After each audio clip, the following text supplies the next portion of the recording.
Blue states used to lead in education, not anymore. uh, I wonder why. I wonder why no longer. I think we all know why blue states no longer lead, because they're too busy pushing this woke stuff that really don't have anything to do with learning. They're pushing these pronoun things that really have absolutely nothing to do with learning. And the red states like Mississippi of all states have figured out we need to go back to teaching what we used to teach and it's working. So we're going to talk about it, but before we get started, go ahead and hit that like button. Share this out so we can get this information out there. Subscribe if you're not already a subscriber, and hit that alarm bell so you know when I'm putting out new stuff. Also, check out my link tree in the description. It has a link to my Patreon. That's where I talk about things that I can't talk about here. There's also a link to my Instagram and my X account, so follow me there as well. All right, so let's get into this news. Now, this comes from cityjournal.org. And they report that not long ago, blue states typically outperformed red ones when it came to education. That is changing. Blue states like Oregon and Washington experienced significant drops in reading and math scores for both fourth and eighth graders between 2015 and 2024. Worse than the national declines during the same period, because all of our kids are actually worse off. I think we're like 30th in the world or something like that, when just a few years ago we used to be it was way better than that. But Mississippi, meantime, gained 5 points in fourth grade reading and math and held steady in eighth grade performance. Louisiana also maintained its scores, defying the negative national trends. Whether you call it the Mississippi Miracle or the Southern Surge, Republican-led states are rapidly improving student outcomes relative to blue states, thanks to a series of substantive reforms over the past decade.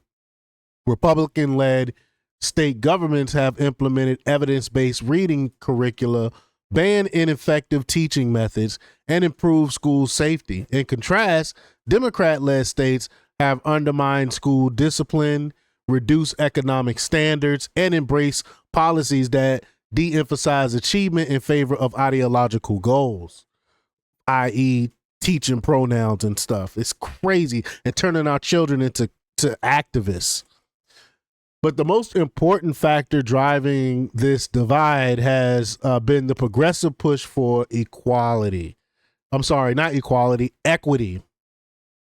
In practice, equity has meant eliminating honors classes, lowering grading standards, which I think is ridiculous, and loosening classroom discipline. Avoiding this ideological approach, red states have taken the lead on evidence-based reforms. Because again, there's no evidence saying that equity actually helped kids. There's no evidence that said eliminating honors classes help students. So what do you do with? So you force the smart students that do very well. You force them to be in classes with let's just call them normal students. And then you got the ones that have discipline problems in those classrooms, taken away from the honor students. So of course their test scores are going to fall just so you can keep it all equitable. That's ridiculous. But the divide is particularly striking in reading instruction. For decades, American schools steer clear of phonics, the instructional method that teaches students to connect letters with sounds, which progressive educators derided as a right-wing scheme, and some still do. Like, I don't understand, how is that a right-wing scheme, teaching you to sound out your words? I don't understand that. They favored the whole language approach, whereby students supposedly learn through a holistic process of immersion in literature and, quote, sight reading. What is sight reading? Even though this approach was exposed as a failure as early as the 1950s, when Rudolph Fletcher's Why Johnny Can't Read warned of its ineffectiveness and championed phonics, the educational establishment stuck with the whole language approach throughout the 1970s and 80s.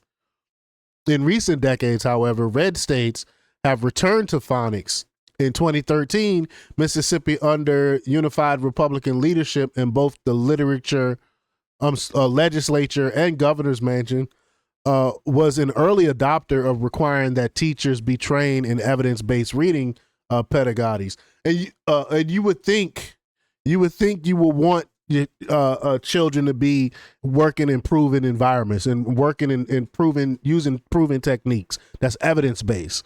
I don't understand. So why did it decide to try this equity stuff all of a sudden, which is unproven? But which now shows that it makes our kids dumber. At the time, Mississippi rated second to last in reading scores nationally. But since then, the Magnolia State has steadily climbed the rankings. In fact, adjusted for demographics, it now stands among the top states in reading. Mississippi, this is wild.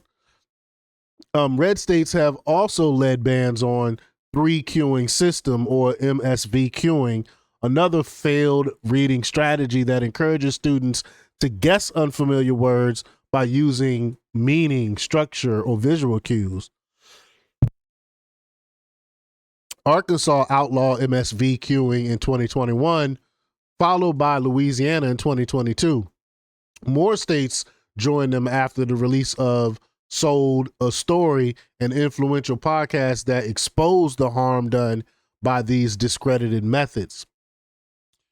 Red states are also rejecting the equity agenda and the drive to lower academic standards. Schools in Alabama, the only state fully to recover from pandemic learning loss from math, are using test scores as a tool to identify and support struggling students, which you would think would be something that's pretty obvious, right? You would think that they were already doing this. Oh, man. And in 2024, the state legislature passed a law giving teachers more power to exclude unruly students from the classroom. Again, which you would think is something that was already pretty standard. Meantime, blue states, the districts are lowering the bar for students in both academics and discipline. In 2021, Oregon eliminated high school graduation standards because they were allegedly harmful to minorities. So they were basically saying that minorities are unable to graduate. They're too dumb to graduate. So let's just get rid of graduation altogether. I mean, do they not know how that sounds? I think it was who was it? George Bush or Thomas Sowell, and I can't believe I'm saying both of them in the same sentence like that. One of them said the low expectations of the soft bigotry of low expectations is what this is called. But San Francisco and other progressive districts have tried to eliminate equitable grading policies that de-emphasize tests and deadlines. I mean, so you don't teach kids to have stuff done when it's supposed to be done. So when they become adults and they have deadlines at work and they can't make these deadlines, they won't know how to react. They won't know how to do. Wouldn't know what to do and wouldn't know how to make these deadlines. So you are setting these children up for failure. California has made it harder for teachers to maintain order in classrooms. In 2014, it became the first state to ban suspicions and expulsions for willful defiance among K through 3 students, citing the large racial disparities in infraction rates. A decade later, California expanded this policy to middle and high school students. These kind of policy decisions from blue states, shaped by strong pressure to conform to rigid equity dogmas, have become a serious liability. Republican-led states are leading on education reform by focusing on what works. The lesson here for Democrats: any educational approach that prioritizes ideology over evidence will sacrifice student success. But I don't think they care about student success. I really don't. I think they care more about their ideology and pushing their views on these students so they can create future Democrats. They care more about that than actually educating these students. But y'all let me know what y'all think about this. Leave y'all comments down below. Like, share, and subscribe. And check out jjthepsychotherapist.com for the latest in news. Until next time, peace.